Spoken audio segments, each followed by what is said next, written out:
Bien, iniciamos una nueva grabación de nuestro curso de Economía Política.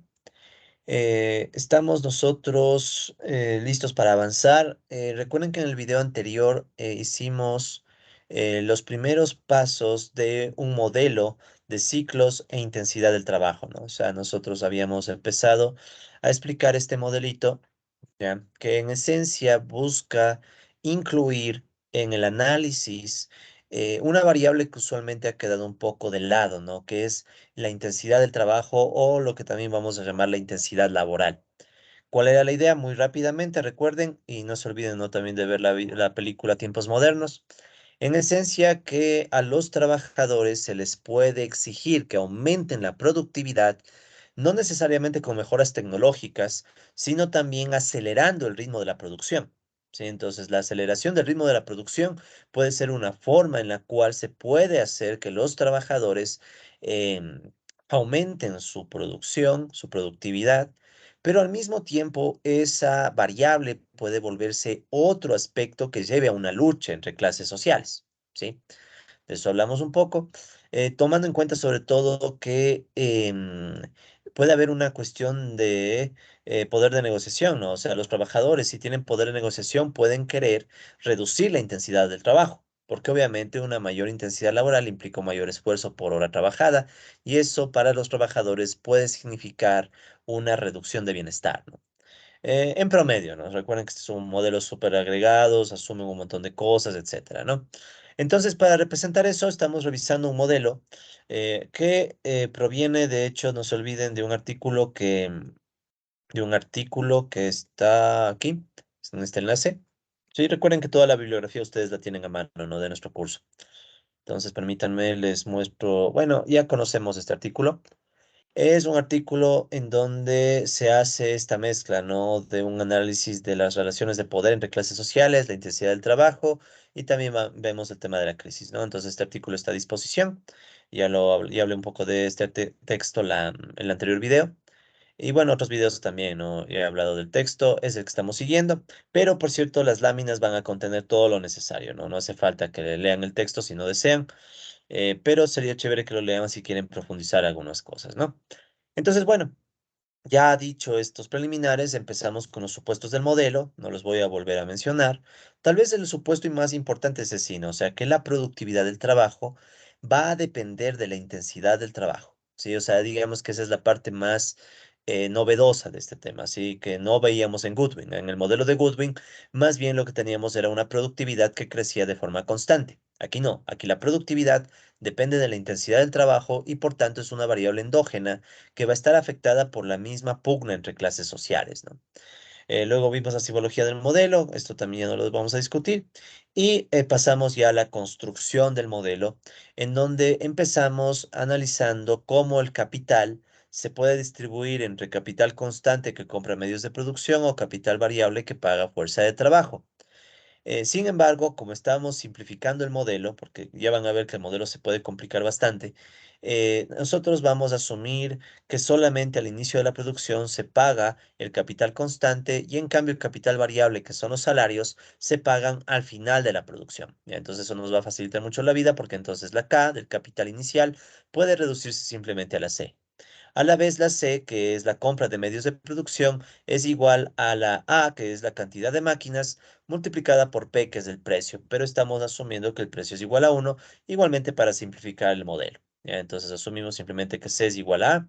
Y en el caso del capital variable, recuerden que este va a representar el pago en salarios, que viene dado por la multiplicación entre el empleo, ¿sí? Aquí he puesto empleo con doble E en el código de matemática, multiplicado por las horas de trabajo, que asumimos que son una constante, y multiplicadas por una tasa de salario por hora, ¿sí? W es un salario por hora que, de hecho, ya lo mencionamos en la clase anterior, ¿sí? Asimismo, ya en la clase anterior hablamos un poco de cómo se genera la producción a través de un número de personas empleadas que trabajan un determinado número de horas y que en cada hora tienen una determinada productividad Q, ¿sí? Y esta productividad Q es la que va a depender de la intensidad, ¿sí? O sea, cuánto produce en cada hora.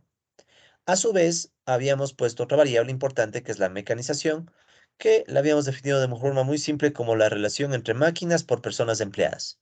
O sea, un promedio de cuántas máquinas hay por cada número de personas que están siendo contratadas y están trabajando en la producción. ¿Sí? Entonces, una ratio máquinas-personas, la mecanización. ¿Por qué se llama así? Porque si esta mecanización crece, significa que en promedio hay más máquinas para el mismo número de personas empleadas. ¿Sí? Entonces, esta es la idea de la mecanización. Y bueno, por simplicidad, asumimos que esta productividad no es más que el resultado del producto entre la intensidad del trabajo y la mecanización. O sea, en definitiva, asumimos una función de producción. ¿Sí? Esto se parece mucho a las funciones utilizadas en modelos macroeconómicos, pero obviamente que este es un modelo macro de corte marxista, ¿no? Pero se parece mucho a modelos de corte un poco más convencional. Sí, así que, de hecho, estas dos variables se podría decir que son bastante neoclásicas y se acercan mucho al modelo de Solow, al modelo de crecimiento de Solow o Solow-Swan. No les voy a mentir, esa puede ser una crítica a este modelo si es que lo vemos desde un enfoque no convencional, ¿ya? Aunque yo en lo personal no tengo problema en usar eso, siempre y cuando sepamos cuál es el supuesto que está detrás. No estamos asumiendo que hay un solo bien. Hay un solo bien que puede servir como máquina o que puede servir como medio de consumo, ¿ya? Pero por el momento esas cosas no son muy graves para nosotros. Aquí, bueno, ¿qué más tenemos? Las ecuaciones en matemáticas, eso también ya vimos. Y luego empezamos a ver la distribución del ingreso. En la distribución del ingreso decíamos, ok, hay una producción que se vende a un determinado precio. Como el precio es uno, al final nos queda la producción que se distribuye entre salarios y ganancias. ¿Sí? Salarios y ganancias. Luego teníamos la variable de participación salarial, que en esta ocasión le estamos llamando omega. Y esta es omega minúscula, que me dice cuánto toca a los trabajadores por salarios versus o en proporción a la producción total. ¿Sí? Entonces aquí como el precio es uno, me queda al final salario sobre producción, que bueno, también podría escribirse W sobre Q, pero vamos a usar esta de salario sobre producción. Y también teníamos definida ya la tasa de ganancia, que se muestra como el total de ganancias dividido para el capital inicial. Entonces, por dar una idea, si el capital inicial fueran $100 y las ganancias fueran de $10, asumen que están en miles, por ejemplo. Entonces, la tasa de ganancia sería los $10 de ganancias sobre los 100 de capital inicial, que sería 0,1 o lo que equivale a un 10%. ¿Sí? Entonces, una ratio entre las ganancias versus el capital inicial que se invierte en la producción. Entonces, con todas esas definiciones, al final habíamos hecho la deducción de la tasa de ganancia y habíamos mostrado que la tasa de ganancia termina siendo igual a una ecuación muy simple en donde se multiplican las horas trabajadas, la intensidad del trabajo y la participación salarial. Y en donde vemos claramente que si sube la intensidad del trabajo, o sea, aceleramos el ritmo de producción, crece la tasa de ganancia y a la vez también crece la tasa de ganancia si reducimos la participación de los trabajadores en el producto. ¿Ok? Entonces, todo eso es lo que ya vimos y es lo que en este momento voy a cargar en mi archivo de matemática. Entonces, permítanme que aumente un poquito el zoom nada más. Bien, entonces limpiamos todo. Ya saben que para eso es el clear all. Y vamos cargando todos estos puntos, ¿no? Entonces voy a seleccionar ahora sí todo de golpe. Desde la ecuación 1 hasta la ecuación 10. Shift Enter y ya está cargado. Entonces ya tenemos aquí cargado todo lo que hicimos la clase pasada hasta la ecuación 10, ¿sí? Que es esta ecuacióncita que teníamos en la lámina. Entonces desde aquí vamos a continuar. Listo. Entonces está más que claro que la intensidad del trabajo es una variable súper importante en el proceso de producción capitalista y sobre todo al definir la tasa de ganancia, ¿sí? Entonces esa es una cosa a tomar en cuenta, ¿no? Por ende, no es que estamos seleccionando la intensidad del trabajo de forma arbitraria, sino que es una variable importante, ¿no? Muy bien. Además, también por los supuestos del modelo se puede plantear que los capitalistas emplean una fracción de sus ganancias para el ahorro, ¿sí? Que termina financiando a la acumulación de capital. Sí, aquí me falta una S, disculpen, ganancias. Ya. ¿Qué nos estamos refiriendo? Esto es bien parecido al modelo de Goldberg, ¿no? Recuerden que esto de aquí son las ganancias, el total de las ganancias. Y este total de ganancias, que en nuestro ejemplo eran $10,000 pueden ser, lo estamos multiplicando por la tasa S, que sería como una tasa de ahorro, si se quiere, ¿ya? Entonces, por ejemplo, la tasa de ahorro puede ser del 50%, 0,5. Entonces, si yo hago cero, la tasa de ahorro, ¿no? S por las ganancias sería como multiplicar 0,5 por $10, que me daría $5. ¿Ya? Entonces, ¿qué significa este $5? Sería el ahorro total. O sea, de los $10 de ganancia, si la tasa S es igual a 0,5, lo que equivale a un 50%, entonces la mitad de las ganancias se van al ahorro y como estábamos asumiendo una economía cerrada y sin gobierno, ese ahorro financia la inversión. ¿Sí? Economía cerrada y sin gobierno y en equilibrio, ¿no? Entonces, esta ecuación de aquí no es novedad ya para nosotros porque aquí ven que está el ahorro, ¿sí? Este de aquí es el ahorro, y por el otro lado tenemos la inversión o acumulación de capital. Acumulación de capital, que la representamos tal como en el modelo de Goodwin. Esto nos va a acompañar hasta el final del curso. O sea, vamos a representar a la inversión o acumulación de capital como K', es decir, la derivada de K en el tiempo.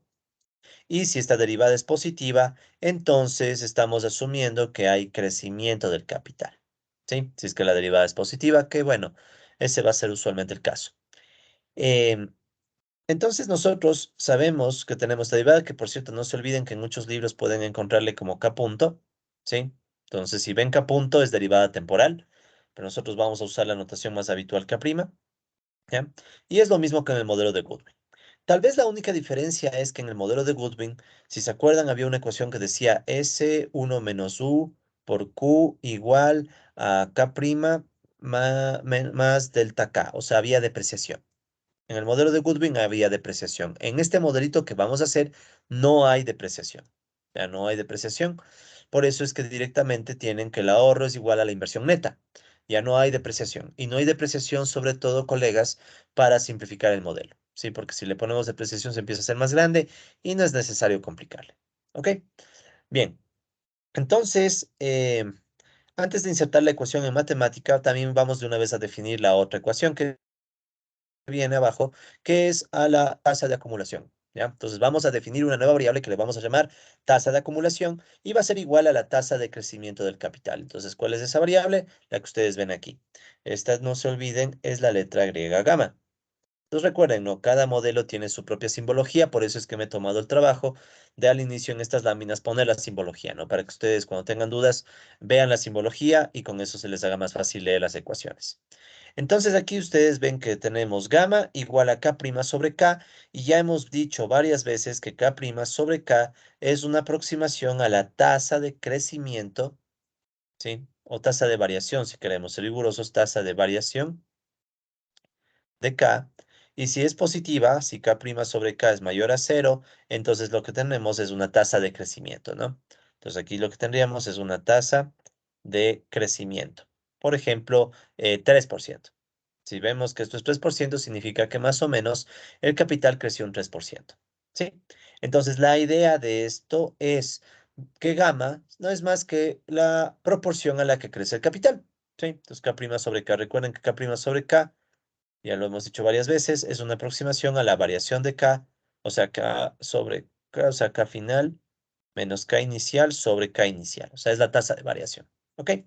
Todas esas cosas ya las hemos visto del modelo de Goodwin. Muy bien. Entonces ya vamos a insertar esa ecuación, pero de una vez, antes de ver eso, quiero explicar el por qué, ¿no? O sea, hacemos nosotros esto porque queremos sacar una ecuación que nos diga, bueno, ¿cuáles son los determinantes del crecimiento del capital? O sea, queremos ver qué es lo que hace que el capital crezca, ¿sí? Entonces, por eso es que nosotros hacemos esta definición. Queremos saber qué hace que el capital crezca. O sea, vamos a resolver un sistema de ecuaciones que nos diga cómo podemos explicar el crecimiento del capital. Y justamente es lo que dice aquí. Si nosotros combinamos las ecuaciones 1 a 12, va a surgir un sistema de ecuaciones que, junto con las variables endógenas previamente resueltas, también permite obtener soluciones para K' y gamma. O sea, ¿qué vamos a hacer? Vamos a armar un sistema de ecuaciones, ¿sí? Vamos a armar un sistema de ecuaciones y vamos a tratar de resolver para K', pero sobre todo para gamma. ¿Ok? Entonces, ahora sí, vamos a insertar estas ecuaciones en el Wolfram Matemática. Entonces, bueno, en mi caso ya tengo insertadas estas ecuaciones, ¿no? Para ganar tiempo. Entonces, solo permítanme ajustar la pantalla un poco. Ahí puede ser. Bien. Entonces, recuerden que hasta la ecuación 10 es lo que hicimos la clase pasada. En la ecuación 11 ustedes pueden ver que está tal cual esto, ¿no? K', depende del tiempo, igual a S, la tasa de ahorro. La tasa de ahorro aquí, noten que estamos asumiéndole constante. Por eso es que no depende del tiempo, ¿no? S no va a depender del tiempo. Y tenemos, por otro lado, las ganancias, que está aquí, que esa sí va a depender del tiempo, ¿ya? Entonces no hay nada del otro mundo, simplemente es la ecuación 11. Ya ni siquiera la voy a reescribir, sino simplemente clic y Shift Enter. Entonces ya está ingresada a memoria la ecuación 11. Con respecto a la ecuación 12, ¿sí? Entonces la ecuación 12 ustedes la pueden ver aquí. Gamma es esta de aquí. En esta ocasión, gamma es, recuerden, la tasa de crecimiento del capital, por tanto, puede cambiar con el tiempo. Por eso es que gamma depende del tiempo, ¿sí? Y lo mismo, ¿no? Ya lo demás no es novedad. Doble igual, recuerden que una vez más, ¿no? Ya hemos repetido bastantes veces esto, pero no está de más. Doble igual, recuerden que significa igualdad o identidad matemática. Y K' dividido para acá. K' dividido para acá, donde sabemos que el K', este prima, significa la derivada en el tiempo. No se olviden, Wolfram sabe que esto es derivada en el tiempo porque estamos poniéndole K', corchetes T. Entonces, por eso es que Wolfram sabe que esta es la derivada, matemática, perdón, sabe que es la derivada con respecto al tiempo, ¿no? Es por este hecho que le estamos indicando que es una función del tiempo, ¿no? ¿Ok?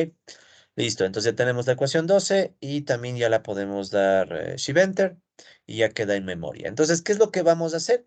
Vamos a armar un sistema de ecuaciones, ¿sí? Vamos a armar un sistema de ecuaciones en donde nos dé como solución los determinantes de gamma, ¿sí? Entonces ese es nuestro objetivo.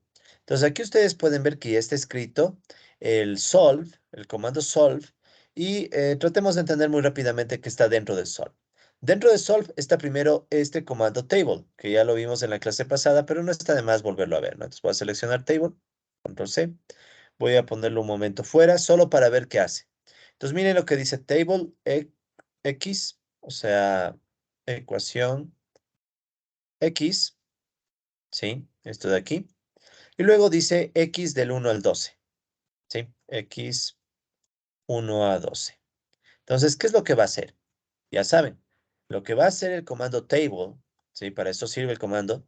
Lo que hace el comando table es la instrucción que está aquí, esta si quieren es la instrucción, ¿sí? Va a ser evaluada para los diferentes valores. Entonces, si quieren, estos de aquí serían los valores. Entonces, es bien sencillo. Simplemente, ¿qué va a hacer? Va a decir, reemplacemos X por números del 1 al 12. Entonces, ¿qué va a hacer? Esto se va a transformar en la ecuación 1, luego en la ecuación 2, y así hasta llegar a la ecuación 12. Esto, repito, ya lo explicamos en un video anterior, pero no está de más volver a explicar. Entonces, eso va a ser el comando table. Va a sacarme las ecuaciones del 1 al 12, ¿sí? Reemplazando la X. Entonces, para hacer un experimento nada más, esto ya lo hicimos también la vez anterior, pongamos table 1, 2. Si damos Shift Enter, nos va a salir la ecuación 1 y la ecuación 2, que ya las conocemos, ¿no? El capital inicial es igual al capital constante y el capital constante compra las máquinas. Y si hacemos del 1 al 12, nos va a dar las dos ecuaciones. Entonces aquí están las dos ecuaciones que tenemos hasta el momento a mano, ¿sí? Las dos ecuaciones del modelo. Muy bien, entonces, ¿qué es lo que queremos? Ya sabemos que está aquí, vamos a pedirle solve, o sea que matemática resuelva un sistema de ecuaciones del 1 al 12, y aquí están las variables que queremos despejar, ¿sí? Aquí están las variables que queremos despejar. Eh, Esto tiene un poco que ver con imaginar que estamos resolviendo el sistema a mano, ya, imaginar, o sea, no tienen que hacerlo, pero tienen que imaginarse que están resolviendo el sistema a mano y que empiezan a despejar. Entonces, por ejemplo, la ecuación 1, recuerden que es K igual a C. Entonces, si yo me imagino que estoy despejando, resolviendo esta mano, es como, como que dijéramos, bueno, voy a primero despejar la K. Después recuerden que C es igual a A en la ecuación 2. Esta es la 1, ¿no? En la ecuación 2 C es igual a A. Entonces podemos imaginar que luego despejamos la C y así. Entonces, lo que le estamos diciendo a matemática es qué variables quiero que vaya despejando hasta que al final podamos despejar la que nos interesa, que es la tasa de crecimiento del capital o tasa de acumulación gamma. ¿Sí? Esa es un poco la lógica. Mi recomendación, sí, para que si quieren practicar más, es traten de resolver el sistema con menos ecuaciones. O sea, en vez de poner del 1 al 12, traten de poner del 1 al 2, del 1 al 3, del 1 al 5 y vayan viendo paso a paso cómo va saliendo la solución, ¿sí? Para que vayan entendiendo qué es lo que está haciendo matemática. En nuestro caso ya no vamos a detenernos más tiempo aquí, así que vamos Shift Enter. Y aquí abajo están las soluciones. Recuerden que las soluciones aparecen como regla de asignación, con esta flechita. Muy bien, entonces esto es más o menos lo que hizo matemáticas, si quieren. Despejó K, despejó C, despejó W, despejó Q y así. Eso, todos esos despejes para al final llegar a gamma. ¿Sí? Para al final llegar a gamma. Entonces ya tenemos la solución para gamma, o sea, para la tasa de crecimiento del capital. Y esa solución es igual a esta ecuación que está aquí, que es la ecuación 13. ¿Sí? Entonces, esta ecuación 13, miren lo que dice.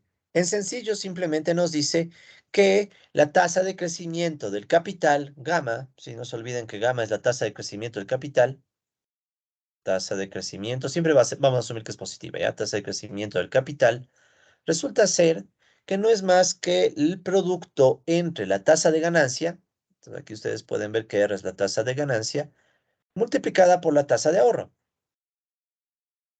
bajo todos los supuestos del modelo, ¿no? Economía cerrada, economía sin gobierno y todo en equilibrio, ¿sí? Todo en equilibrio. Entonces, esta ecuacióncita que están viendo aquí es una ecuación que básicamente nos da, como quien dice, una versión del ahorro igual a inversión, ¿no? Ahorro igual a inversión. Pero esta es una versioncita un poquito compacta, ¿no? ¿Por qué? Porque en esencia, ¿qué me está diciendo esta ecuación? Me dice el ahorro de la tasa de ganancia, ¿sí? Eso sería una forma de leerlo, ¿no? El ahorro de la tasa de ganancia, ¿sí? Es igual a la tasa de crecimiento del capital o la tasa a la que se invierte, tasa de inversión. ¿Sí? Entonces, muy, muy sencilla, ¿no? Es una ecuación que básicamente dice solo eso. Pero nosotros recuerden que ya sabíamos a qué es igual la tasa de ganancia. La tasa de ganancia sabíamos que era igual a HE1 menos omega, o sea, es una tasa que depende de las horas trabajadas, la intensidad de trabajo y la participación salarial. Entonces, eso es lo que aparece aquí. Entonces, ¿cuál es la conclusión? La conclusión es que nosotros, cuando sacamos la tasa de ganancia, R, ya estábamos en definitiva sacando el ritmo al que crece el capital, solo había que multiplicar por la tasa de ahorro. ¿Ya? Pero repito, esto pasa porque estamos asumiendo algunos supuestos de economía cerrada, economía sin gobierno y equilibrio macroeconómico. O sea, todo esto está en equilibrio y no hay ninguna razón para que el ahorro no sea igual a la inversión. ¿Sí?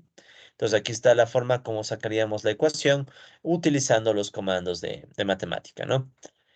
Y vamos a hacerlo entonces, pero primero revisemos la lámina.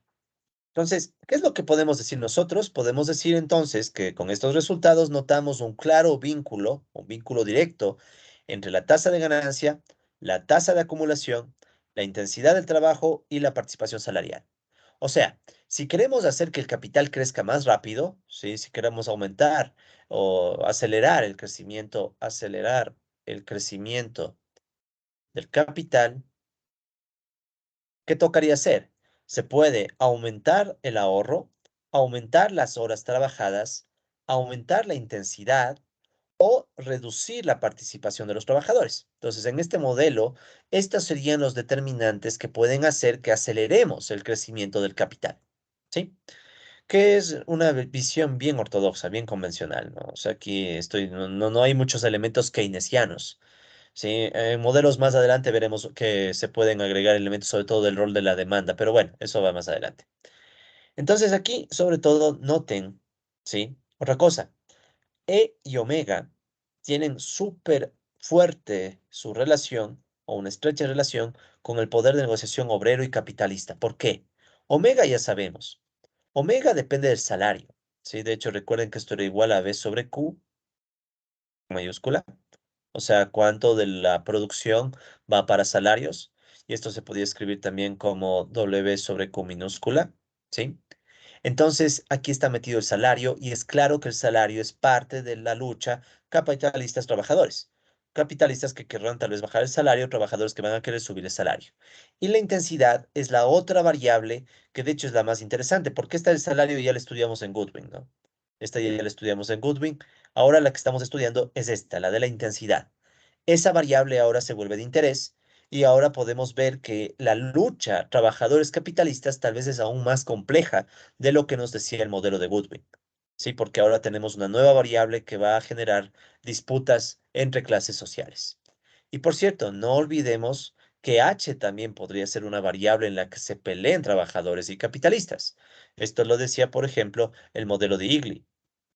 ¿Sí? En el video sobre revisión de literatura de ciclos, ahí hablamos del modelo de Igli. Entonces, no se olviden que ese es otro modelo en donde la lucha entre trabajadores y capitalistas puede darse vuelta por la jornada laboral, ¿no? Pero en nuestro caso asumimos que la jornada es constante, así que eso no entra en discusión por ahora. ¿Ok? Listo, entonces ya tenemos esto.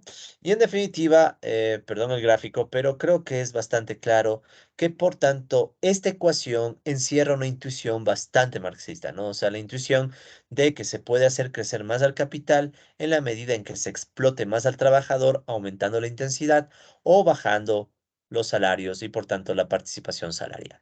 ¿Ok? Entonces, bueno, extraigamos la ecuación tal como pide el comando en matemática, ¿no? Eso es bien fácil. Entonces, a ver, bajemos un poco el tamaño de la ventana del Wolfram Matemática, nada más. Ya. Entonces ya tenemos guardados los resultados, ¿sí? Estos resultados que sacamos de la solución del sistema de ecuaciones, ¿sí? Del 1 al 12. Los guardamos en una lista que se llama deducción 2, ¿sí? Porque es la segunda deducción. La primera era la tasa de ganancia, no se olviden, ¿no? La deducción uno era la tasa de ganancia. Entonces yo les voy a llamar como deducción a todas las soluciones a sistemas de ecuaciones. Es lo que nosotros haríamos a mano, pero ahora el matemática nos resuelve la vida, ¿no? Entonces, bueno, tenemos la deducción 2 y de la deducción 2 que quiero sacar. Quiero sacar el término, ¿sí? En donde está gamma, que es nuestro objetivo, o sea, la tasa de crecimiento del capital. Entonces, miren cómo está hecho aquí. Entonces, ahí pueden ver que en la ecuación 13 ya está, ¿no? De la deducción 2, volvamos a escribir eso nada más. Deducción 2. Deducción 2 es toda la lista con todas las reglas de asignación, todas las soluciones. De la deducción 2, quiero quitarme el primer paréntesis de encima, o las primeras llaves, perdón. Sí, porque si no, tanto está guardado en llaves. Entonces, me quito esas primeras llaves. Y luego le pido que me dé el último término. Entonces, el último término es el onceavo. ¿Ya?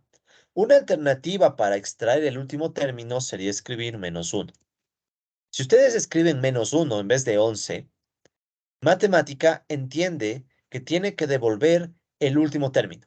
¿Sí? Entonces es como que dicen, si pongo -1, me entiende que es el último. Si pongo -2, me sacaría el penúltimo, que es K'. Sí, K' es el penúltimo término. Si hiciéramos -3, ¿sí? Sería el antepenúltimo, o sea, el R, la R que está aquí, y así. Entonces, ustedes, si quieren extraer términos del final al inicio, pueden usar valores negativos, ¿sí? ¿De acuerdo? Entonces, esa sería una alternativa, poner -1. Igual nos da el resultado que queremos, que es la tasa de crecimiento del capital gamma. ¿Ya? Entonces, esto es más como informativo. Pero vamos a mantener como está en la lámina como el término 11. Entonces ahí está el término 11 y finalmente aplicamos el slash punto que ya saben que es reemplazar y reemplazamos la regla, o sea, la flechita con igualdad, que es el doble igual que está aquí. Entonces doy clic, Shift Enter y vemos la ecuación 13, que es la ecuación que nos dice cómo crece el capital. Listo. Entonces tenemos una ecuación para la tasa de ganancia y ya tenemos una ecuación para la tasa de acumulación o de crecimiento del capital. Entonces ya hemos cubierto esta primera parte del modelo. ¿Sí? Entonces ya está cubierta esta primera parte y podemos seguir avanzando. De hecho, en el artículo que sirve de referencia ya hemos avanzado hasta, entonces obviamente que ustedes pueden leer los detalles aquí, ¿no? Pero ya hemos avanzado hasta toda esta parte de aquí, ¿no? O sea, ya estamos entrando a la sección 3.2. Ya, pues es que quieren ir a la par con la lectura del texto, pero eso es opcional, ¿no? No es obligatorio.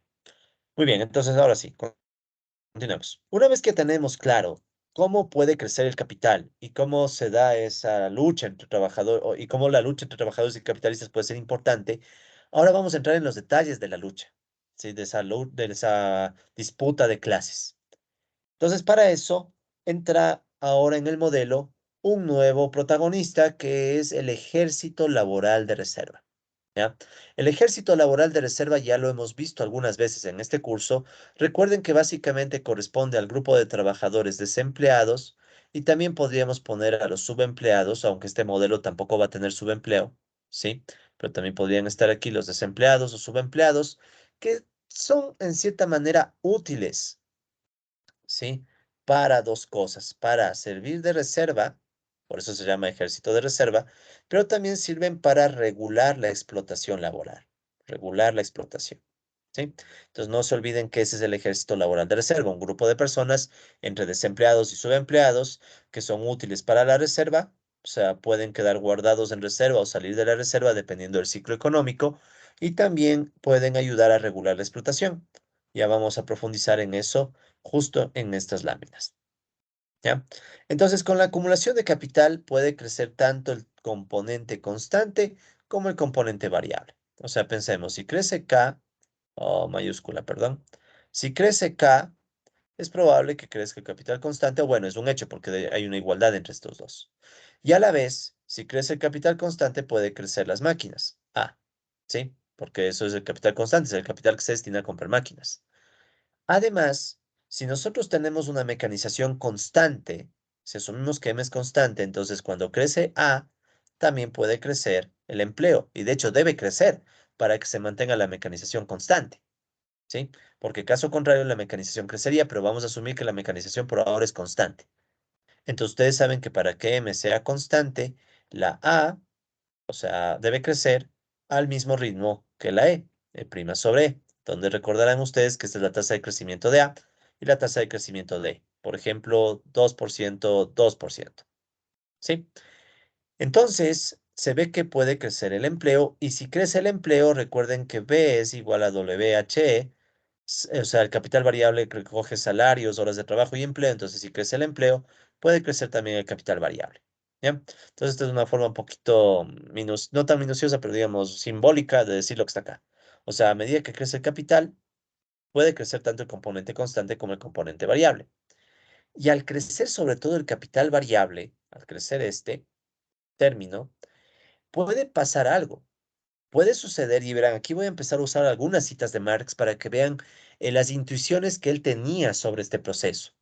Si empieza a crecer el capital variable, puede suceder que la demanda de obreros supere su oferta, a raíz de lo cual los salarios pueden aumentar. O sea, si crece E, significa que crece el empleo y en cierta manera podría crecer el poder de negociación de los trabajadores. Esto ya lo vimos en Goodwin, ¿no?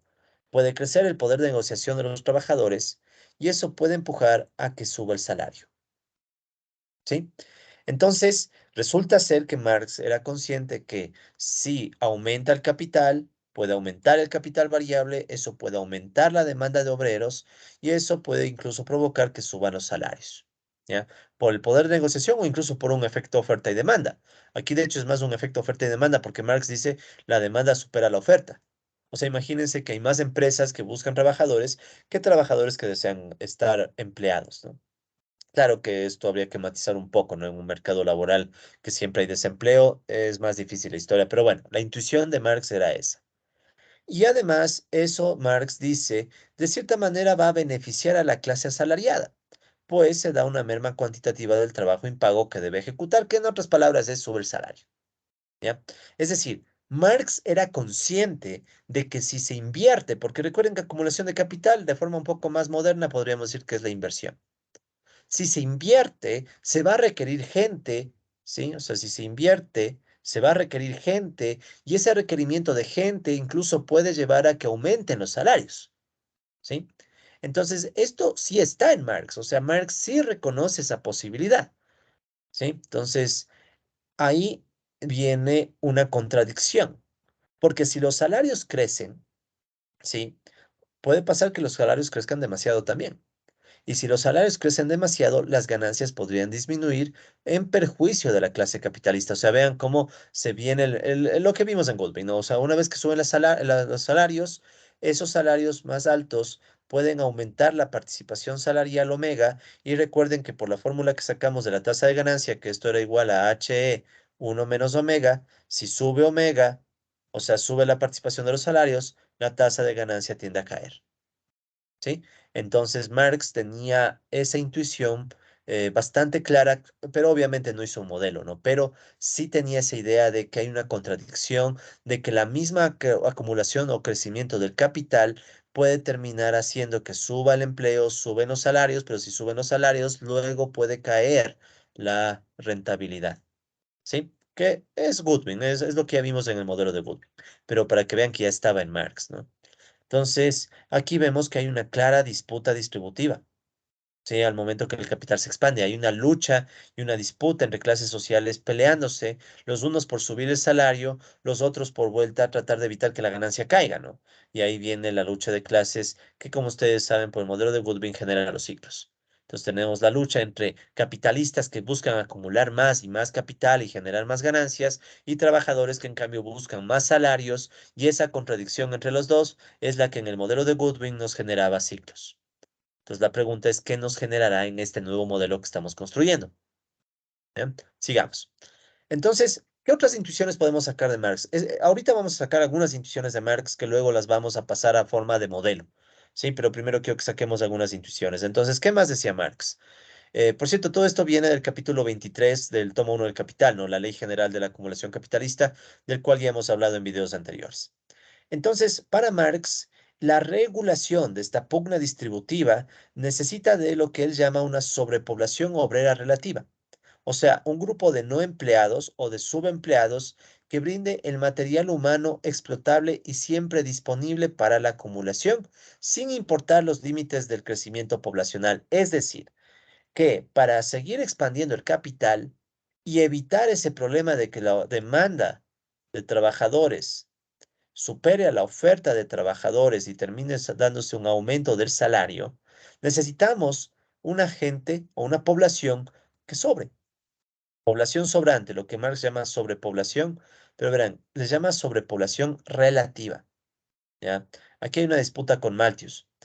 Malthus, recuerden, planteaba que el hecho de que la población crece demasiado, o sea, que haya sobrepoblación, es un problema que afecta a la clase trabajadora. ¿Ya? Marx diría que la sobrepoblación es relativa, o sea, no es un tema poblacional y demográfico, es un tema de la misma acumulación de capital, o sea, la misma acumulación necesita que exista gente sobrante para regular el proceso de la pugna distributiva. Sí, ya saben, esta gente desempleada, subempleada, que por ejemplo va a generar presión para los que están trabajando, o sea, la amenaza de despido, ya por poner un ejemplo así rápido. Entonces, aquí nace la intuición de Marx de que tenemos población sobrante, pero población sobrante por el modo de producción dominante, no porque realmente sobre, ¿sí? Marx, de hecho, era muy contrario a las visiones de Malthus, de que la población crece demasiado, y Marx diría, el problema no es la población, el problema es la estructura económica en la que vive la población. Pero bueno, esa es otra discusión. Entonces, en el caso del capitalismo, esta población sobrante toma la forma, como le hemos llamado, de ejército laboral de reserva, compuesto por desempleados o subempleados, pero con la particularidad de que pueden integrarse plenamente a la producción al mismo tiempo que contribuyen a regular la dinámica de la explotación laboral. O sea, estas personas que están aquí, en el caso del capitalismo, toman la forma de ejército laboral de reserva, que son personas que en algún momento pueden integrarse al proceso o también pueden ser expulsadas. ¿Sí? Pero representan una amenaza real para los que están trabajando. Es decir, el clásico ejemplo. Ah, ¿no te gustan las condiciones en las que trabajas? Bueno, te despido porque hay otra persona en reserva que te puede reemplazar. ¿Sí? Entonces, ese grupo de personas son el ejército laboral de reserva.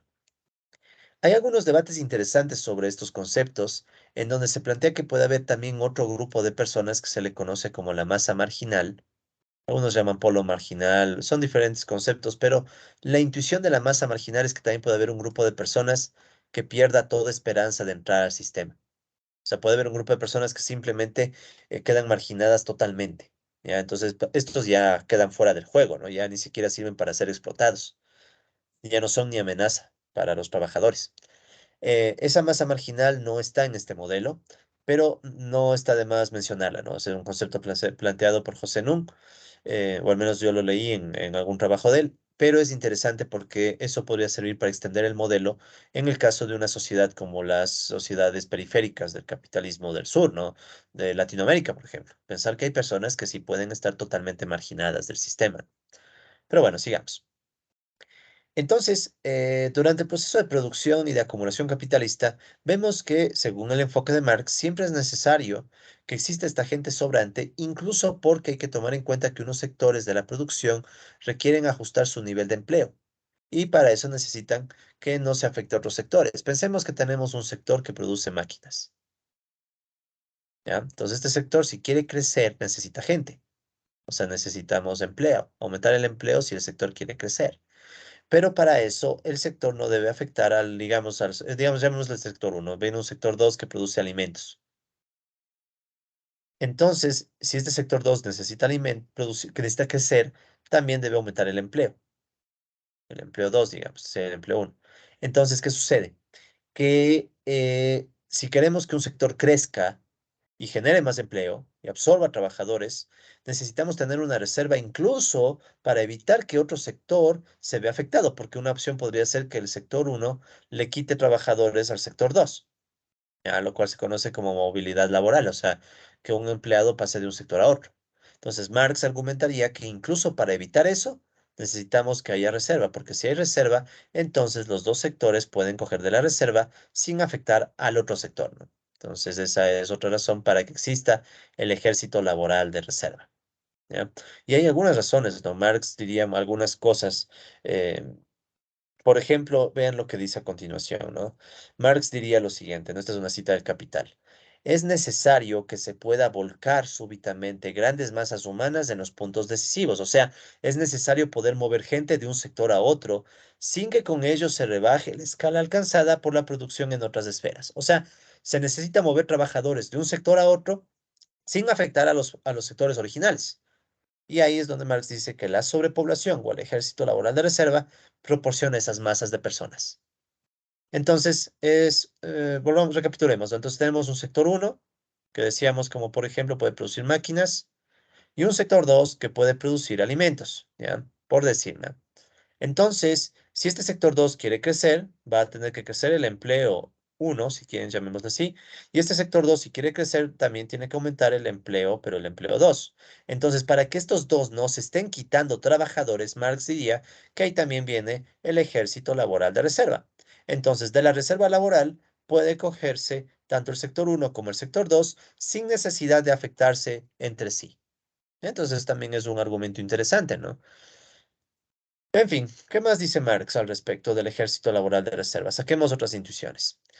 Asimismo, Marx considera que en el capitalismo hay una importante tendencia a la mecanización, ¿ya? O sea, Marx sería muy claro en decir que la mecanización es un factor súper importante que provoca la expulsión continua de trabajadores. ¿Sí? Y esos trabajadores que son expulsados por la mecanización, recuerden que es la mecanización. Aquí le hemos llamado mecanización a la ratio trabajadores sobre empleo. Si crece la mecanización, esto significaría que A crece por encima de E, ¿sí? O sea, si quieren, E crece poco y A crece mucho, o sea, A' sobre A creciendo más que E' sobre E, ¿ya? Si sucede eso, hay la tendencia, según Marx, a que haya trabajadores reemplazados por máquinas y terminen siendo expulsados. Claro, suena un poco, no sé si exagerado, pero suena muy duro, ¿no? O sea, trabajadores reemplazados por máquinas. Pero pensemos lo que ha pasado en muchos casos con trabajadores que no es que son reemplazados necesariamente por máquinas, pero sí son reemplazados por trabajadores más tecnificados en menor número. O sea, si antes teníamos, digamos, 10 personas para trabajar en una máquina en máquinas de escribir. Piensen que esto es una máquina de escribir. Y en esta máquina de escribir, estas personas están dedicadas a transcribir un libro. Ahora tenemos una sola persona que puede hacer ese mismo trabajo a través de un computador. ¿Sí? Entonces, ¿qué significa esto? Por poner un ejemplo, no sé exactamente cuáles serían las números, pero sería un ejemplo directo, ¿no? O sea, una persona termina reemplazando a 10 personas por medio de la mecanización, aunque aquí es más complicado porque no solo es mecanización, sino que hay un cambio cualitativo, ¿no?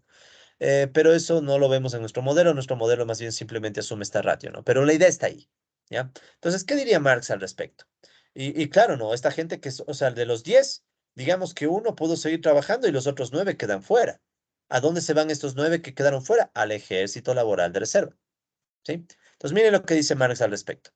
A medida que progresa la acumulación, pues no solamente se da un acrecentamiento cuantitativo y simultáneo de los diversos elementos del capital, o sea, no solo crece el capital, también hay cambios graduales en la composición técnica del capital, que es una variable que podemos pensarle similar a la mecanización. ¿Sí? Cuyo factor objetivo aumenta progresivamente las máquinas o medios de producción en magnitud relativa frente al factor subjetivo, que es la fuerza de trabajo. ¿Ya? Un poquito enredada la redacción para más de decir que a medida que crece el capital, ¿sí? No es que solamente va a crecer el componente constante y el componente variable, sino que a más de eso puede darse el aumento de la mecanización y el reemplazo de personas. ¿Sí? Y eso puede llevar a que aumente el ejército laboral de reserva porque se absorbe a la gente que está siendo expulsada. ¿Ya? Nosotros en el modelo que estamos viendo ahora, vamos a mantener la mecanización constante y luego vamos a ver qué debe pasar con la mecanización para que surjan ciclos. En un siguiente modelo que veremos más adelante, ahí sí veremos cómo cambia o cómo se puede mover la mecanización, pero para eso necesitamos hacer un análisis ya más de sectores, ¿ya? Cosa que aún no vamos a hacer, pero ya les dejo un poco la idea, ¿no? O sea, de que el ejército laboral de reserva es importante incluso para absorber a la gente expulsada por las máquinas, ¿ya? ¿Qué más dice Marx? Miren lo que él dice. En consecuencia, la acumulación capitalista produce de manera constante, antes bien y precisamente en proporción a su energía y a su volumen, una población obrera relativamente excedentaria, es decir, excesiva para las necesidades de valorización del capital y por tanto superflua. O dicho más simple, la acumulación de capital siempre está generando, siempre produce esa población obrera sobrante que sabemos que es el ejército laboral de reserva.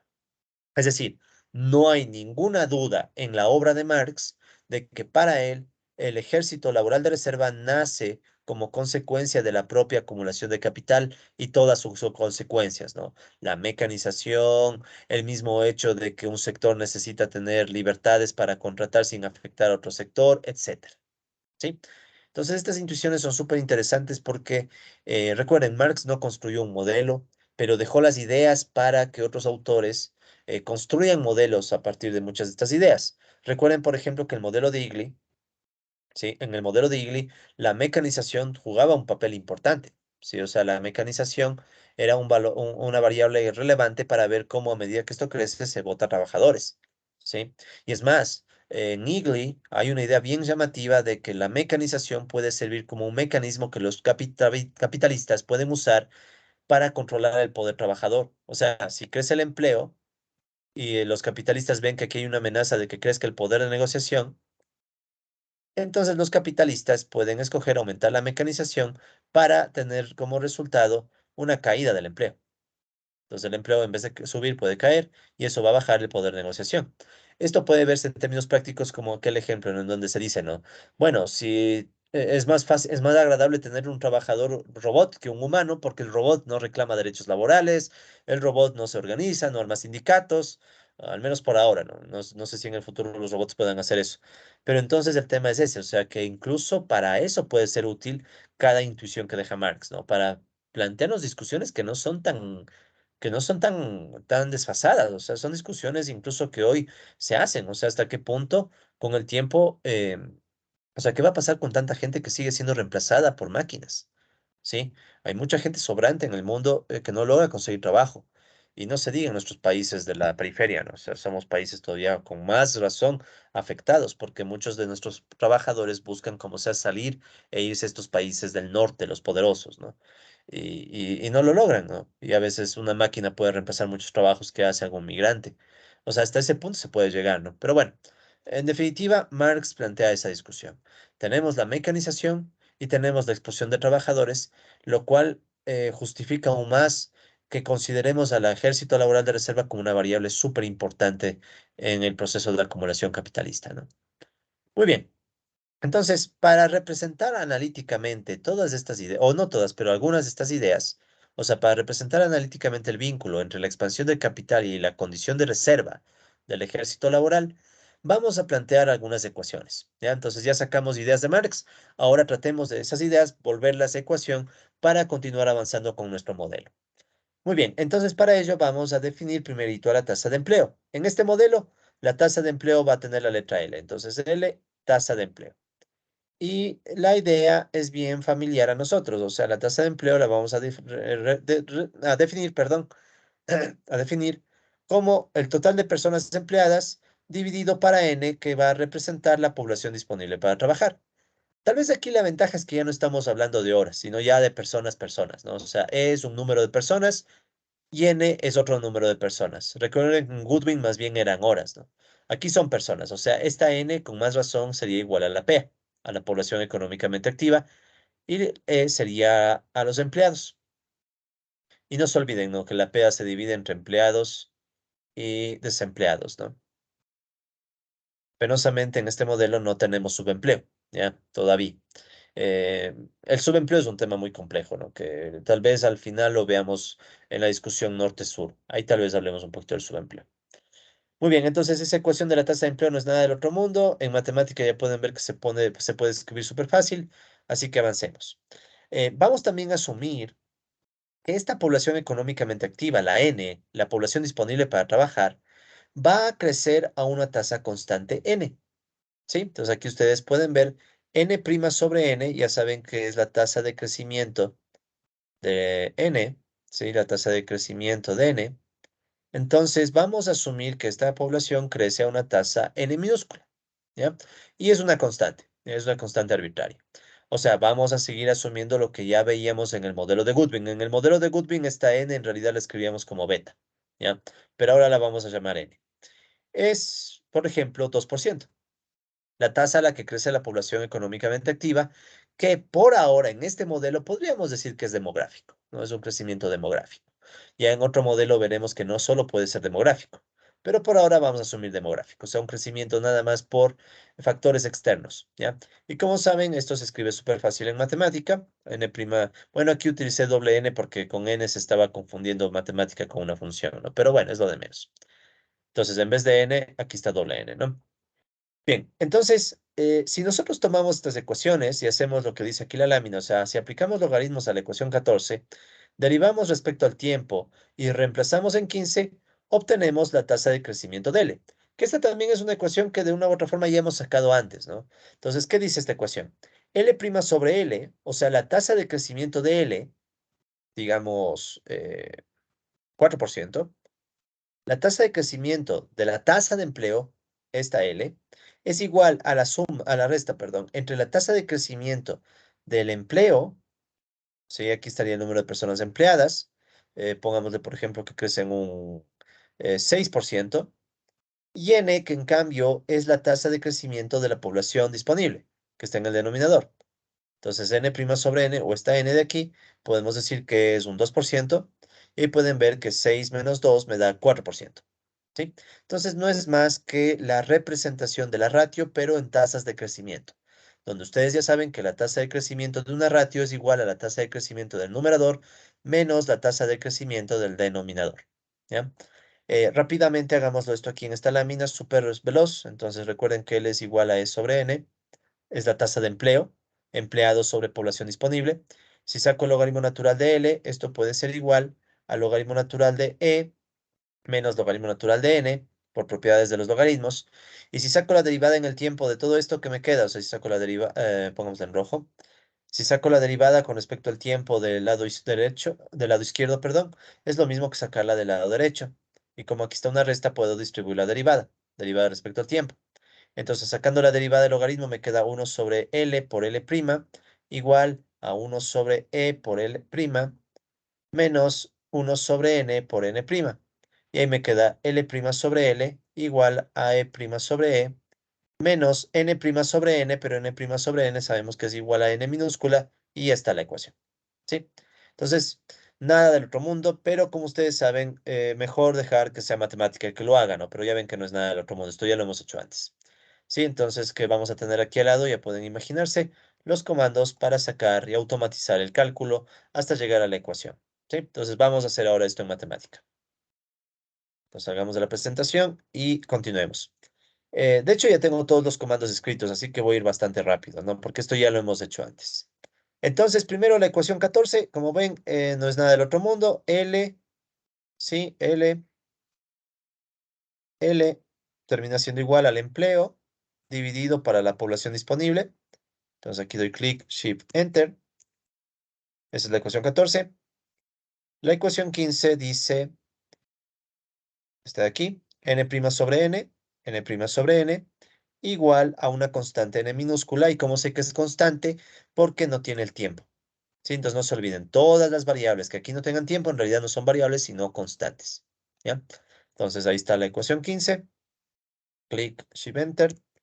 Y luego viene esta nueva deducción que, bueno, la hice en algunos pasos para poderla ver, ¿no? Esto que está aquí es lo mismo que está acá, ¿no? O sea, estos comandos que están aquí son los que voy a explicar a continuación, ¿ya? Entonces, veamos. Primero, ¿qué es lo que se hace? Pues miren, lo primero que hacemos no es más que, bueno, están varios pasos a la vez, ¿no? Primero, fíjense, aquí dentro está el logaritmo de la ecuación 14,1. ¿Qué es la ecuación 14,1? Recuerden que la ecuación 14 es esta que está aquí, ¿sí? Esta de la definición de la tasa de empleo. Y si le pongo dos corchetes, uno, dos corchetes, extraigo el primer elemento, que es L, el lado de la izquierda. Y a ese lado de la izquierda le aplico logaritmo. Entonces, por eso es que está el log. Entonces, aquí estoy sacando el logaritmo de L. ¿Sí? O sea, aquí estamos sacando el logaritmo de la tasa de empleo. ¿Sí? Entonces, ahí está el logaritmo del lado izquierdo. Vuelta del lado derecho que toca hacer, en vez de poner 1, ponemos 2. Y tenemos el logaritmo del lado derecho. Entonces, lo que está haciendo es aquí, está el logaritmo del lado izquierdo, el logaritmo del lado derecho, y escrito como igualdad. Y a la vez, aquí ya le estamos pidiendo que saque la derivada. Recuerden que la función de es derivar. Y decimos, por favor, derive todo esto con respecto al tiempo. ¿Sí? La derivada temporal. Y luego le pedimos que simplifique. Entonces, haciendo toda esa operación que me sale, entonces la damos Shift Enter y pueden ver que nos queda casi lo que queremos, ¿no? L' sobre L más N' sobre N igual a E' sobre E. Ya no es exactito, pero es bien cercano. Ahora, ¿qué quiero hacer? Quiero deshacerme de N' sobre N. ¿Sí? Quiero deshacerme de esto para que en vez de N' sobre N aparezca la N minúscula. ¿Ya? Entonces, ¿cómo lo hacemos? Hay muchas formas de hacerlo. Aquí yo lo hice como un sistema de ecuaciones. ¿Sí? Entonces ya explicamos este comando. Vamos a explicar el de acá, la deducción 3b. Por cierto, no todo lo que hice antes le guardé con el nombre deducción 3a, ¿no? Le he guardado con el nombre deducción 3a porque es la deducción 3, pero la estoy haciendo por pasos. Para que un poco puedan ustedes seguirme, ¿no? Porque si no, lo hubiera hecho de golpe, pero quedaba el código muy largo. Entonces, la deducción 3b, en cambio, ¿qué va a hacer? Va a coger el resultado de la deducción 3a, que es esta ecuación, ¿sí? Y dice, ok, armemos un sistema de ecuaciones. Tomamos esta ecuación que es la deducción 3a y la ecuación 15. ¿Cuál era la ecuación 15? Era la tasa de crecimiento de la población disponible. N' sobre n igual a n minúsculo. Entonces, armamos un pequeño sistema de dos ecuaciones y que le pido a matemática que por favor despeje L' y que despeje n'. O sea, ¿para qué? ¿Para qué? Esto es más o menos como que dijéramos esto. A ver, tengo esta ecuación y tengo n' sobre... Recuerden que doble n es lo mismo que n, ¿ya? Aquí, disculpen usar de doble, pero es lo mismo, ¿no? N' sobre n igual a n minúsculo. Entonces, ¿qué es lo que está haciendo matemática? Para visualizarlo un poco. Coge esta ecuación y le pido, por favor, de esta ecuación despeja n'. N' es n por n mayúscula. Y luego reemplázala acá. Entonces, lo que va a hacer matemática. Primero despeja n' y después ese despeje lo reemplaza en la otra ecuación. ¿Qué da como resultado? Da como resultado al final, al resolver este pequeño sistema de dos ecuaciones, nos da dos resultados, ¿no? El resultado de L' y el resultado de n'. Y este primer resultado es el que queremos. Entonces, en la siguiente línea de comando ya tengo la deducción 3b, que es esta deducción de aquí, y extraigo el primer término, porque ya saben que aquí están corchetes, entonces si yo pongo 1, extraigo el primer corchete, luego pongo otra vez 1 y extraigo la primera solución, y le pido que transforme la regla en igualdad, y aparece esta flechita cambiada por igual, ¿ya? Cosas que hemos hecho antes. Entonces ya voy cada vez más rápido, ¿no? Shift Enter y ya tenemos cargada la ecuación 16. La ecuación 16, entonces, es una ecuación que me dice cómo crece la tasa de empleo. La tasa de empleo crece si crece el número de empleados, obviamente, y cae si crece la población disponible para trabajar. Sí, si crece esta N. Listo, entonces ya tenemos la tasa de crecimiento de la tasa de empleo. ¿Cuál es nuestro objetivo? Encontrar los determinantes de esa tasa. ¿Sí? Encontrar los determinantes de esa tasa. que ustedes ya más o menos pueden intuir que es algo parecido a Goodwin, ¿no? O sea, porque en Goodwin teníamos algo similar, la tasa de crecimiento, la tasa de empleo, solo que en Goodwin estaba con otra notación, si no me equivoco, estaba como, otro color, disculpen, estaba como B' sobre B. Sí, estaba como B' sobre B, pero es la misma idea. Sí, entonces solo que ahora le hemos llamado L. ¿Ya? Disculpen que tenga notaciones diferentes, pero es para que coincidan con los artículos, ¿no? Si ustedes quieren profundizar y leer los artículos, no tengan ese conflicto entre notación de artículos y láminas, ¿no? Por eso es que estoy con notaciones un poco cambiadas. Muy bien, sigamos. Entonces, de las deducciones anteriores, ¿sí? También podemos sacar el siguiente vínculo entre capital inicial y empleo. O sea, esto de aquí. Esto es bien fácil. O sea, recordemos por la ecuación uno. Por la ecuación uno recordemos que K era igual al capital constante. Por la ecuación 2 asumíamos que el capital constante es igual a las máquinas, ¿ya? La ecuación que ya ni me acuerdo, déjenme ver aquí abajo está la, no, no está ahí. Bueno, no importa. Entonces, por otra ecuación que no me acuerdo, la mecanización es igual a sobre E. ¿Ya? Entonces, no hay mucho a donde perderse, ¿no? Si yo tengo esto, la E que divide puede pasar a multiplicar, me quedaría ME igual a A. Si de esta ecuación que está dividiendo pasa a multiplicar. Y luego la A puedo reemplazar por la C y la C puedo reemplazar por la K y me queda una igualdad K igual ME. O sea, básicamente, ¿qué dice? Si crece el capital inicial, crece el empleo en la medida en que la mecanización sea constante. ¿Ya? Esto es muy fácil a mano, pero también lo podemos sacar del matemática. Tenemos aquí una ventaja. ¿Cuál ventaja? Verán.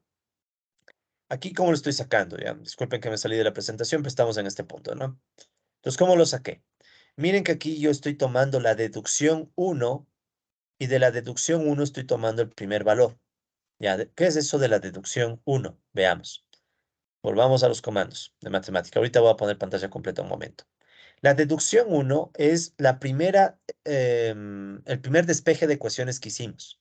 ¿Y cuál es el primer despeje de ecuaciones que hicimos? Entonces, si damos clic y retrocedemos un momento, por si acaso ustedes pueden subir o bajar de la pantalla de matemática dando clic en cualquier lado y luego tienen apretado el control. Si tienen apretado el control con las flechitas pueden subir o bajar, ¿ya? Entonces, control y ya me puedo mover para arriba. Y aquí pueden ver que tengo la deducción uno. Miren que deducción uno. En este caso, la deducción uno tiene un despeje de varias variables, entre ellas K. Entonces, el primer término de la deducción uno ya tiene esta ecuación que sacamos hace un segundo. K igual M por E. ¿Sí? Entonces, eso también va a ser muy común en muchos modelos, colegas, que ustedes probablemente pueden usar resultados que han obtenido previamente. ¿Sí? Recuerden que la deducción uno usamos solo el último término, la tasa de ganancia, pero también podemos usar deducciones anteriores si son útiles. Y en este caso sí va a ser útil esta ecuación. ¿Sí? Entonces, vean lo que estamos haciendo. En definitiva, vamos a sacar de la deducción uno esta primera ecuación en donde yo veo que hay vínculo entre capital, mecanización y empleo, que es directo, ¿no? Es súper directo. Salió súper directo por los supuestos del modelo. Sí, por los supuestos del modelo salió tan directo. Si hubiéramos puesto, imagínense, si teníamos que esto era C más B, o sea, asumíamos que los salarios se pagaban al inicio y formaban parte del capital inicial, y si aparte asumíamos que C es igual a P por A, entonces ya se hubiera complicado un poco más, porque hubiera aparecido aquí los precios y aquí ya hubiera aparecido el empleo, porque aquí está dentro de B el empleo. Sí, entonces como quitamos del B y como asumimos que los precios son uno, por eso nos quedó una ecuación bien sencilla. ¿Ya? ¿De acuerdo? Pero eso no quita la intuición económica del modelo, ¿no? Eso ya les puedo garantizar.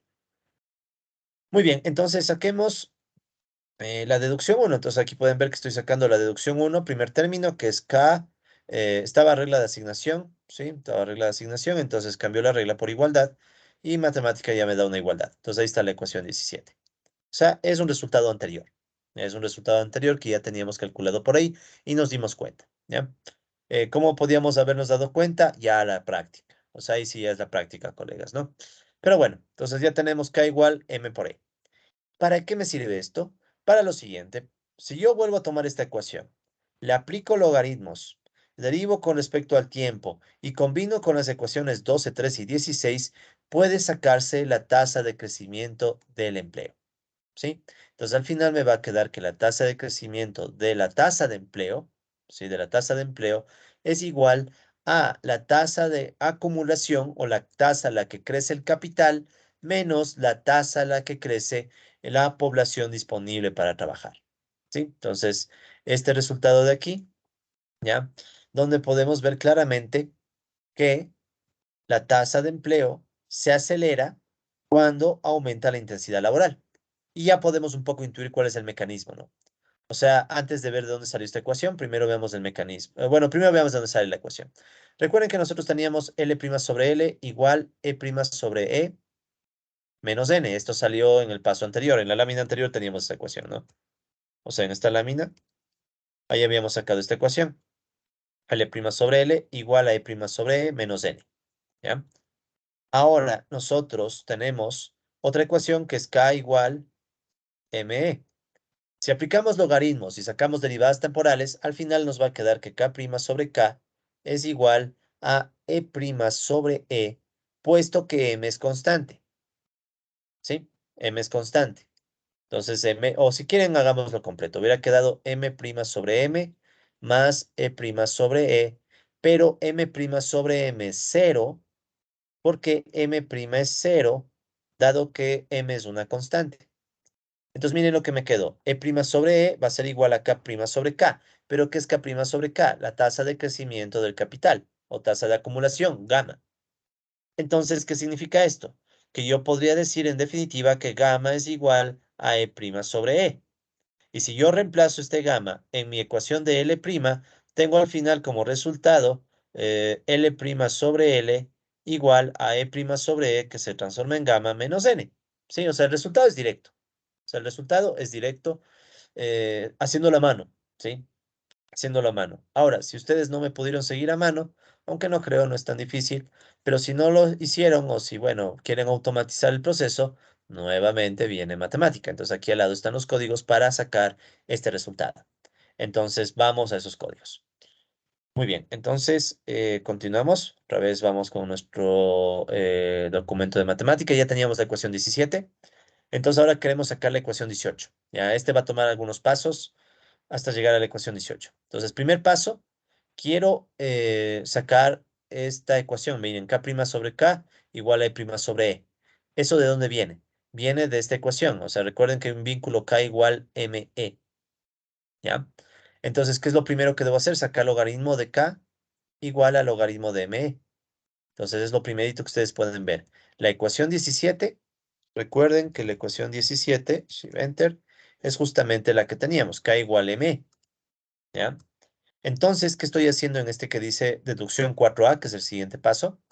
Estoy sacando el logaritmo del lado izquierdo de la ecuación 17 y eso lo igualo con el logaritmo del lado derecho de la ecuación 17, ¿sí? Logaritmo del lado izquierdo igual al logaritmo del lado derecho.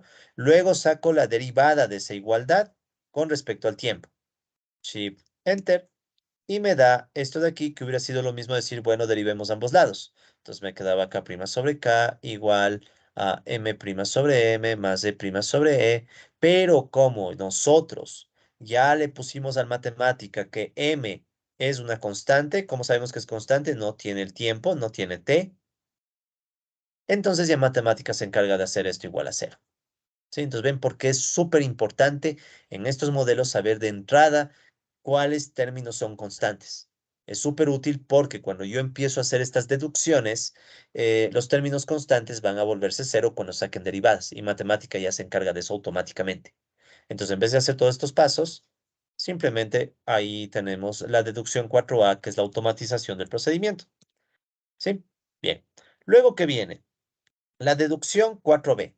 En la deducción 4B, ¿qué hacemos? Un sistema de ecuaciones, ¿no? Volvemos a hacer un solve. Recuerden que siempre que vean un solve en estos modelos, el solve significa despejar y resolver. ¿Ya? O sea, es como empezar a despejar y resolver ecuaciones. Entonces, ¿qué vamos a pedirle a solve? Que por favor arme un sistema de ecuaciones con la deducción 4A, o sea, esta ecuación que está aquí, la ecuación 12. ¿Cuál es la ecuación 12? Ya saben que ustedes simplemente escriben aquí y les sale la ecuación 12. Shift Enter. Entonces, la ecuación 2 es la tasa de crecimiento del capital, gamma, ¿sí? La ecuación 13 que es la tasa de crecimiento gamma, ¿sí? Porque fíjense que al final vamos a reemplazar gamma, ¿no? Gamma va a desaparecer y me va a quedar una sola ecuación. Y la ecuación 16, que es L', que tiene la variable que nos interesa al final, ¿ya? Entonces, ¿qué va a ser en matemática? Cogemos la deducción 4a, la ecuación 12, ya me olvidé que tenía la ecuación 12, disculpen, ya, gamma.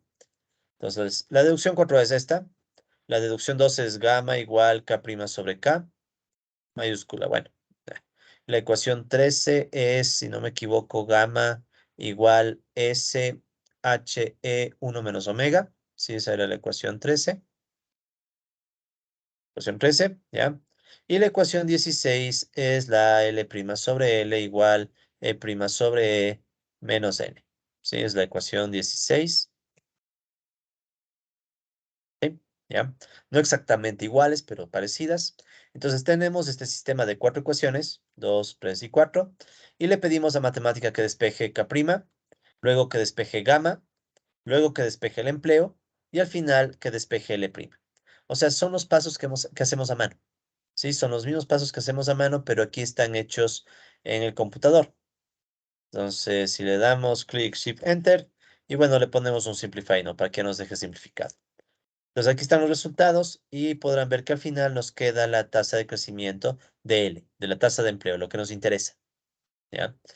Por último, hay que extraer esa ecuación, por tanto usamos con la ecuación 18 la extracción, ya sabemos cómo funciona. Deducción 4b, el primer número 1 quita el primer corchete, el 4 significa que cogemos la cuarta solución, o sea, la solución cuarta es, a ver, 1, 2, 3, 4, L'.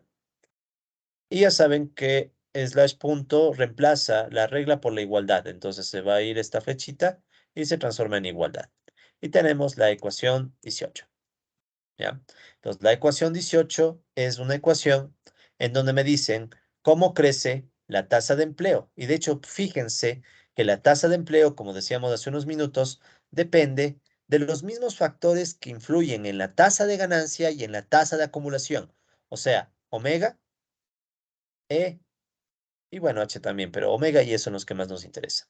O sea, si crece E, crece más rápido la tasa de empleo. Y si cae omega, igualmente crece más rápido la tasa de empleo. ¿Ya? Por los signos. O sea, este está al lado de términos positivos y este omega está al lado de un negativo. Por tanto, tiene que caer para que el otro crezca. Y digamos que entonces lo único nuevo es que apareció la tasa de crecimiento de la población disponible. Nada más. ¿Ok? Listo. Entonces ya tenemos la ecuación 18 que si hacemos memoria, esta ecuación se parece mucho a una de las ecuaciones del modelo de Goodwin.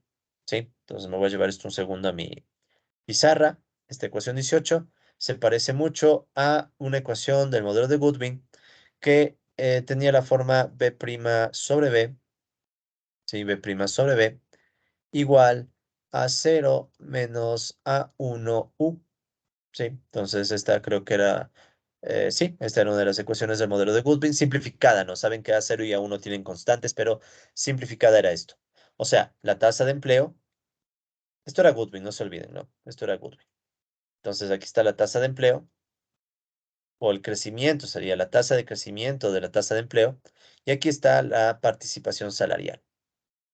Entonces en Goodwin sabíamos que si la participación salarial crece, si la U crece, entonces la tasa de crecimiento del empleo, de la tasa de empleo tiende a caer, que es la misma relación inversa que vemos acá. Si omega crece, L cae. ¿Qué es lo nuevo? Lo nuevo es que ahora en esta ecuación también aparece la intensidad laboral. Sí, si quieren, este es el aporte que hace el tal Cajas Guijarro. ¿Ya? Entonces, lo que hace el tal Cajas Guijarro aquí, que agrega el modelo de Goodwin en el fondo, es que aparezca también la intensidad laboral como un factor que cuando crece la intensidad, hace que crezca la tasa de ganancia. Si crece la tasa de ganancia, crece la tasa de acumulación de capital. Y si crece la tasa de acumulación de capital, eso termina provocando que crezca el empleo y hace que crezca la tasa de empleo. ¿Sí? Entonces, es este el mecanismo que hace llegar de la intensidad al empleo. O sea, se explota más a los trabajadores vía más intensidad, pero eso genera que los capitalistas tengan más ganancia. Con esa mayor ganancia ellos pueden acumular más y si acumulan más pueden emplear más gente. en la medida en que la mecanización se mantenga constante, ¿no? Sí, eso hay que recordar, porque si la mecanización cambia, todo esto se mueve. Listo, entonces ya tenemos esta ecuación 18, que ya pueden intuir es parte de nuestro sistema de ecuaciones diferenciales. O sea, esta es la primera ecuación diferencial que vamos a resolver. Nos faltan dos ecuaciones diferenciales más. Y las otras dos ecuaciones diferenciales van a ser de la intensidad y de omega. ¿Sí? Entonces vamos a tener un sistema de tres ecuaciones diferenciales. Recuerden que en Goodwin eran dos.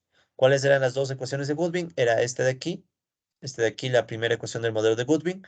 Y la otra ecuación del modelo de Goodwin, recuerden que era U' sobre U igual a menos B0 más B1 por B. Sí, esta era la otra ecuación del modelo de Goodwin.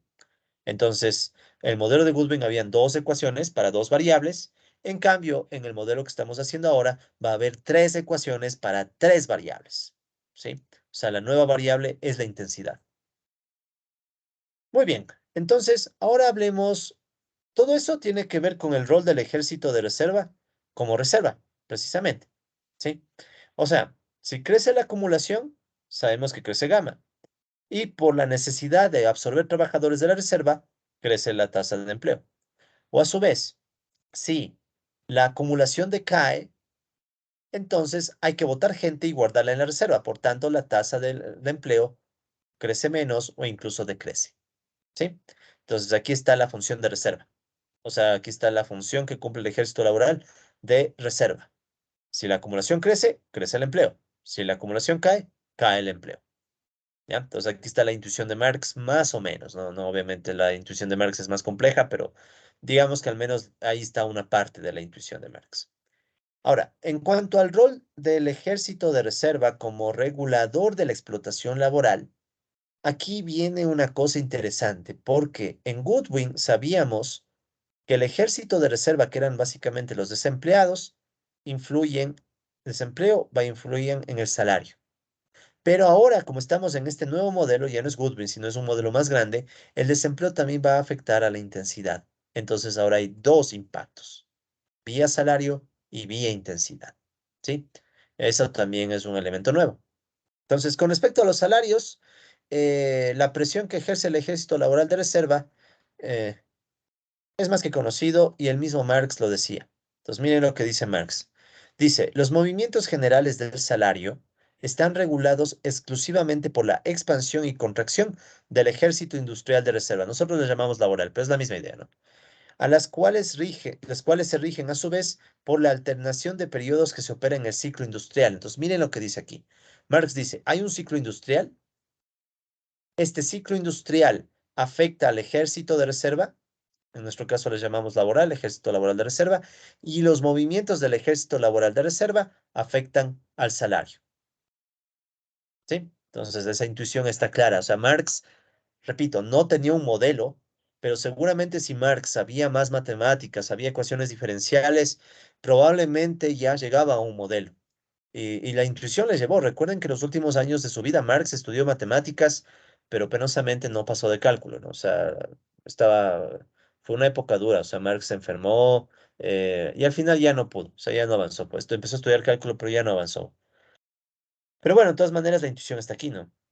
Yo creo que está mejor, porque dejó muchas ideas y eso ha permitido que mucha gente interprete, pero bueno, bien y mal, ¿no? Hubiera sido mejor que él mismo desarrolle el modelo y ya no estaríamos discutiendo los textos de él, sino textos más avanzados, ¿no? Pero bueno, ¿qué más? ¿Qué más dice Marx? Dice, esos movimientos del salario no se determinan pues por el movimiento del número absoluto de la población obrera. O sea, miren, Marx dice esto, el salario no se mueve por la población obrera total, sino que el salario, porque estamos hablando del salario, ¿no?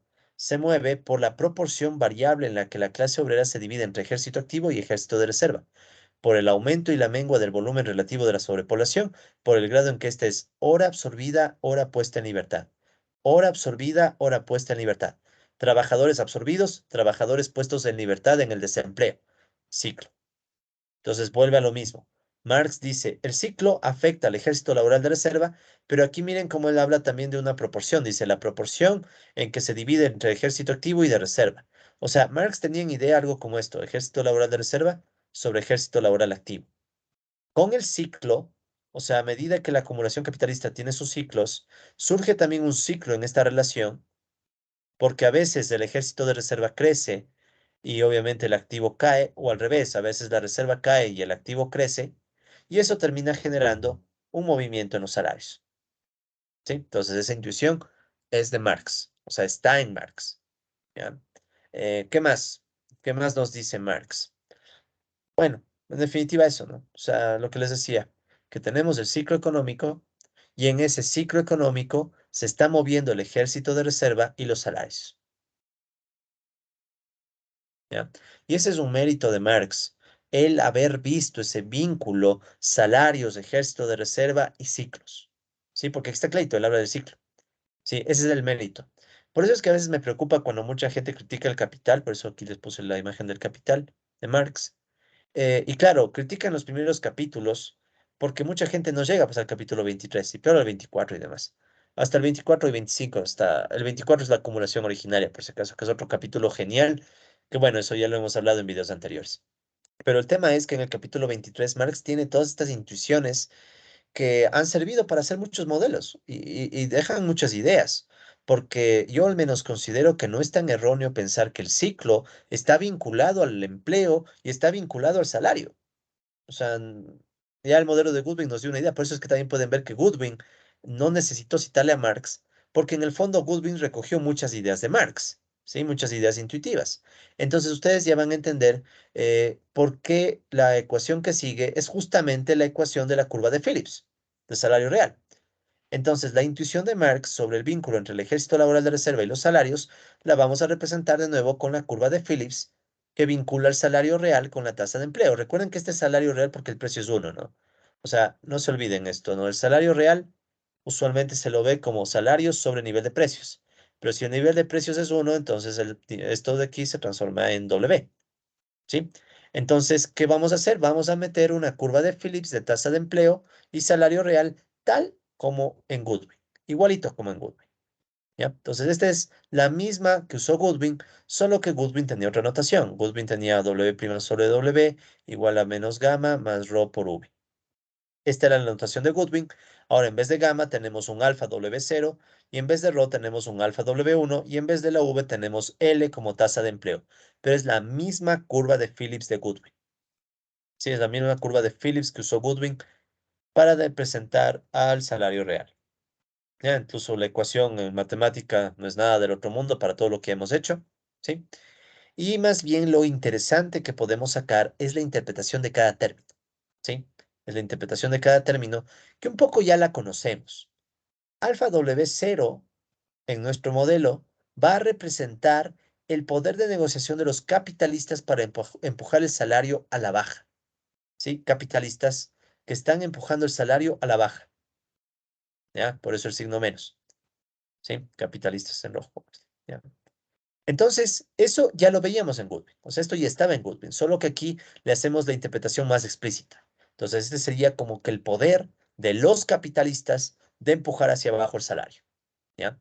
Y por tanto, ya pueden imaginarse que en cambio el alfa W1, pongámosle en un color verde, alfa W1 va a representar el cambio, el poder de negociación de los trabajadores, ¿sí? De los trabajadores de empujar el salario al alza cuando tenemos una determinada tasa de empleo L. Sí, porque recuerden que está multiplicando la tasa de empleo. Pero lo importante es que este alfa W1 entonces va a representar al poder de los trabajadores y por eso le ponemos aquí incluso con un signo más porque los trabajadores en cambio quieren que suba el salario real. ¿Sí? Entonces esto ya estaba en Goodwin, no lo olviden, ya estaba en Goodwin, sino que nosotros le estamos dando una interpretación más explícita en términos de poder. El poder de los capitalistas versus el poder de los trabajadores para pelear por el salario, ¿ya? Una cosa que se puede discutir en Goodwin y en este modelo es que aquí no estamos asumiendo el rol de la demanda. Sí, no se olviden que puede ser que los capitalistas a veces sí quieren que el salario suba si eso impulsa la demanda. En este modelo no metemos ese tema, ¿ya? Porque eso nos complicaría más. Pero habría que ponerlo a futuro, no está de más. Pero no por ahora, porque si no, no quiero complicar más el modelo. ¿Ya? Pero ya se imaginan que si quisieran hacer eso, habría que hacer una variante a la curva de Phillips, tal vez, y otras variantes. Pero bueno, entonces. aquí en esto que estamos nosotros poniendo como un nuevo elemento del modelo, que en realidad viene de Goodwin, asumimos que a mayor tasa de empleo y por ende a menor proporción de desempleados y de miembros de la reserva laboral, se reduce la presión que sufren los empleados para aceptar salarios bajos, por amenazas de despido o similares. O sea, mientras más grande es el empleo, no es difícil de ver, o sea, mientras más crece la tasa de empleo, es menos creíble la amenaza de despido. La amenaza, ¿no? Es menos creíble. Y mientras menos creíble sea la amenaza de despido, más crece el poder de negociación de los trabajadores, ¿ya? Y eso le da a los trabajadores la posibilidad de exigir ese salario más alto. Y asimismo, una proporción de empleados podría otorgar a la clase trabajadora una mayor proporción, ¿no?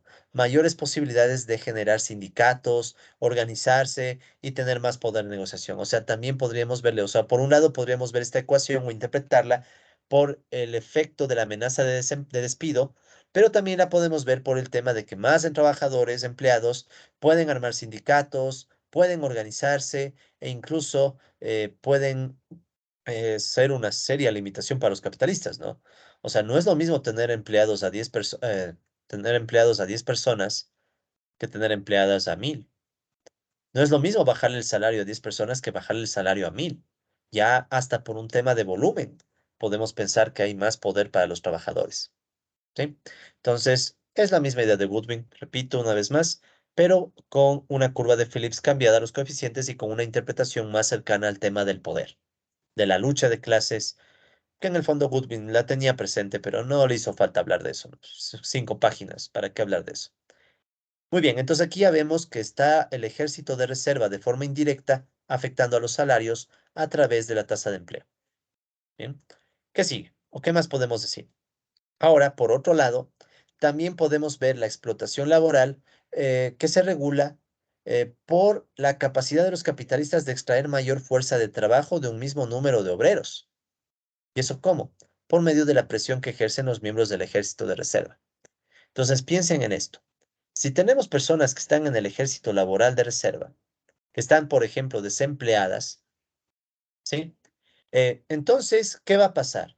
Que estos desempleados no solamente pueden generar reserva, sino que también pueden crearle una presión a los trabajadores que están empleados. Imaginen que este en cambio es un empleado. Y este empleado ve que hay una competencia a través de los desempleados.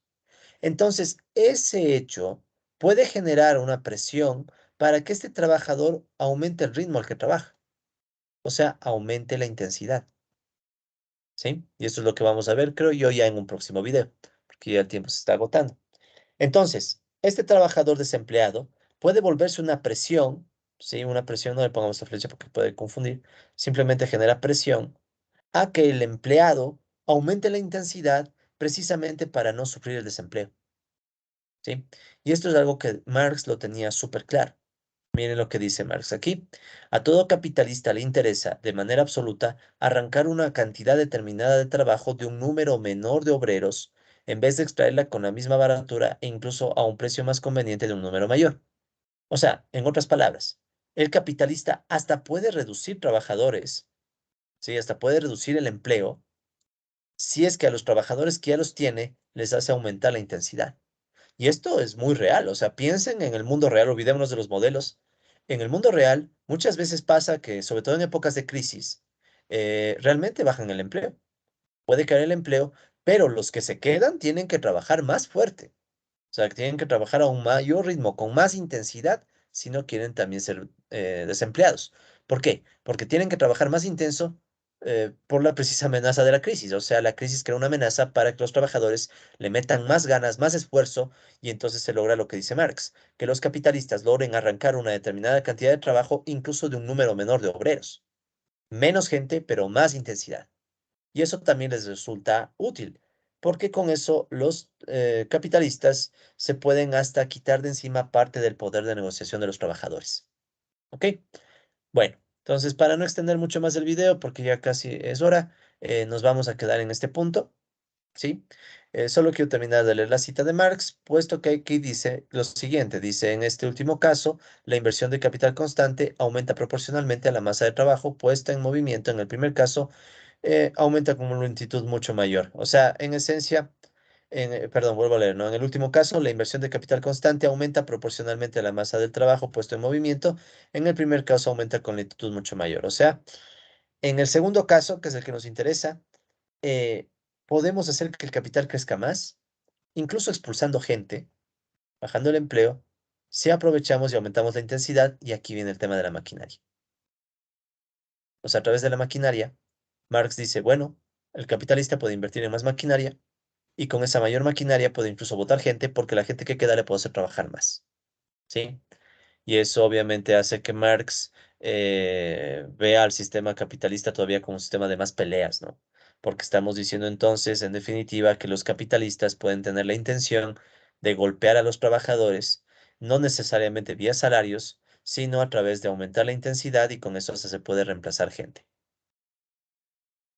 ¿sí? Entonces, sobre esto va a avanzar nuestro modelo en el siguiente video. Entonces, lo que vamos a tratar es de coger estas ideas y otras más y armar otra ecuación para la intensidad y luego ya tendremos nuestro sistema de ecuaciones diferencial, ¿sí? Eh, sí, yo creo que podemos dejarlo ahí, no vamos a continuar, ¿ya? Entonces, en el próximo video vamos a continuar con otras intuiciones de Marx y vamos a construir esta ecuación de la intensidad para cerrar nuestro modelo. Y una vez que esté cerrado, viene lo interesante, ¿no? O sea, después de ya tener el modelo listo, vamos a usar matemática para resolverlo y vamos a ver cómo nos van a surgir unos ciclos tanto diferentes a los de Goodwin, ¿no? Pero bueno, entonces podemos quedarnos en este punto. Para la próxima clase continuamos con la intensidad del trabajo. ¿Ok? Entonces damos por cerrado este video y en el próximo video continuamos.